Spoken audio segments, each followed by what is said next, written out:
एक बार की बात है, एक बहुत बड़ी आर्ट गैलरी ने कॉन्टेस्ट डिक्लेयर किया। उसमें उन्होंने अनाउंस किया कि जो भी पेंटर पीस को डिपिक्ट करने वाली वर्ल्ड की सबसे अच्छी पेंटिंग बनाएगा उसको $10 मिलियन का इनाम मिलेगा। यह बात पूरी दुनिया में फैल गई और पूरी दुनिया से हजारों पेंटर्स ने अपनी अपनी पेंटिंग भेजी उस कॉन्टेस्ट में पार्टिसिपेट करने के लिए। उन हजारों पेंटिंग्स में से जो इस कॉन्टेस्ट के जजेस थे उन्होंने फाइनली 100 पेंटिंग्स को शॉर्टलिस्ट किया और उन 100 पेंटिंग्स की एक एग्जीबिशन लगाई। उस एग्जीबिशन में इन सारे पेंटर्स को तो इनवाइट किया ही किया, साथ ही साथ मीडिया वाले भी बैठे हुए थे और मीडिया वालों के साथ हजारों लोगों की भीड़ भी जमा थी। क्योंकि प्राइज अमाउंट इतना बड़ा था तो सबका इंटरेस्ट था ये जानने में कि कौन जीतेगा, कि वो पेंटिंग कैसी होगी और कौन वो पेंटर होगा जिसको इतना बड़ा अमाउंट मिलेगा। फाइनली वो दिन आ ही गया। वहां पर सारी ही पेंटिंग्स देखने लायक थी और एक से बढ़कर एक थी। उसमें से कुछ पेंटिंग्स थी जहां पर सबसे ज्यादा भीड़ थी। जैसे एक पेंटिंग थी जहां पर एक बिल्कुल साफ पानी की नदी बह रही थी जिसके पीछे कुछ पहाड़ थे, उसके ऊपर बर्फ जमी हुई थी और पीछे से सनराइज हो रहा था। एक और पेंटिंग थी जहां पर पेंटर ने पीस को डिपिक्ट किया था फुल मून नाइट के थ्रू, यानी कि एक बिल्कुल पीसफुल लेक थी जिसका पानी बिल्कुल स्टिल था, इतना स्टिल कि उसके अंदर आप रिफ्लेक्शन देख सकते थे आसपास में जो भी कुछ था उसका, बिल्कुल एक मिरर की तरह। और बिल्कुल डार्क आसमान में कुछ तारे चमक रहे थे और एक चांद चमक रहा था। उसके अलावा एक पेंटिंग थी जिसमें बिल्कुल सफेद बादल थे, नीला आसमान था और बिल्कुल हरी हरी घास थी। यानी कि सारी ही पेंटिंग्स ऐसी जिसको देख करके ही मन शांत हो जाए। तो कॉन्टेस्ट बहुत ही टफ था क्योंकि सारी पेंटिंग्स एक से बढ़कर एक थी। तो जजेस के लिए शॉर्टलिस्ट करना कि कौन सी पेंटिंग बेस्ट है, that was very very difficult. लेकिन वो मोमेंट आ ही गया जब जजेस ने अपना माइंड मेकअप कर लिया और एक पेंटिंग को इन सारी पेंटिंग्स में से सिलेक्ट कर लिया और उस पेंटिंग को एक बड़े से कर्टेन के पीछे रख दिया। सामने वो सारे पेंटर्स बैठे हुए थे, मीडिया वाले थे और हजारों लोगों की भीड़ थी। सबकी क्यूरियोसिटी बढ़ती चली जा रही थी क्योंकि अमाउंट बहुत बड़ा था।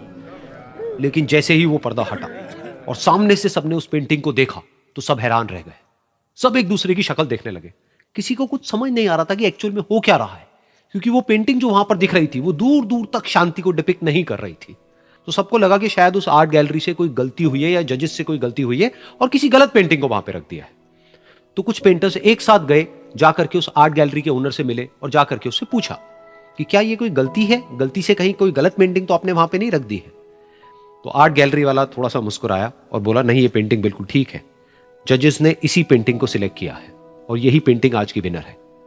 सारे पेंटर्स ये जवाब सुन करके गुस्से से भर गए और सबने मिल करके रिवोल्ट कर दिया।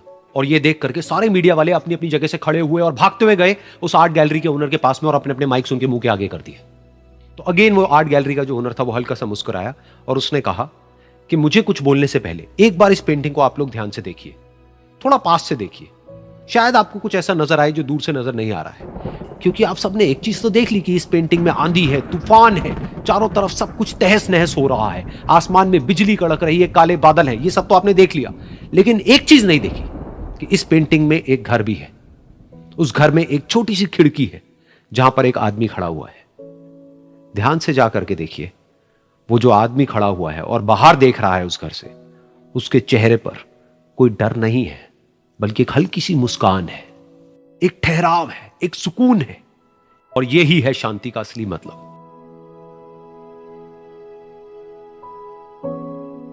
यानी कि शांति का मतलब यह नहीं है कि हमारे बाहर सब कुछ शांत है और फिर हम शांत हैं, क्योंकि वो टेम्पररी है। असली शांति का मतलब यह है कि हमारे बाहर चाहे जो कुछ भी हो रहा हो, हम अंदर से पूरी तरह से शांत हैं, हमारा मन शांत है। क्योंकि जिसका मन शांत नहीं है उसको चाहे आप कितनी भी सुंदर से सुंदर जगह पर ले जाकर के बिठा दो, वो वहां पर भी जाकर के दुखी ही रहेगा। लेकिन दूसरी तरफ से जिसका मन शांत है, उसके बाहर चाहे कुछ भी हो रहा हो, चाहे मौसम कैसा भी हो, चाहे उसके आसपास में सब कुछ तहस नहस हो रहा हो, तूफान हो, लेकिन वो अंदर से बिल्कुल शांत रहेगा। और यही है शांति का असली मतलब।